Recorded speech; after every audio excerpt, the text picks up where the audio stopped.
guys, my name's Sophie, I'm 21 years old and I'm from Manchester. People with Marfans are typically tall, long-limbed,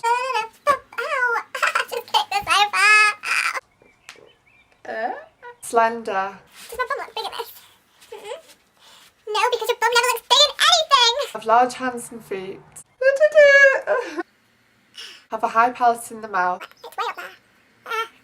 Ew. and most importantly, have an enlarged aorta. I'm 6'2" in height and I weigh only about 120 pounds. My aorta is also enlarged, standing at about 4.2 centimetres, but it means eventually I will have to have heart surgery. I'm going to move on to other medical conditions which I've experienced and how I've dealt with these in my life. I guess first on the list is my protrusio acetobulli. This condition is a deepening and slight misalignment of the hip socket. Sadly for me, this led to an inflammation and degeneration of my cartilage and my hip bones. I can't stand on my hip for more than about 5 to 10 minutes without needing a short rest, and sometimes I do have to make use of a wheelchair. To be completely honest, this was a difficult condition for me to experience growing up. As it started about the age of 9-10, I was a very active individual and I had to give up all my activities practically overnight. That meant saying goodbye to drama, dance and sport, all of which I was really passionate about. Okay, so next on the list I guess is my scoliosis. My scoliosis began because I was walking with a slight limp due to the degeneration of my hip bone.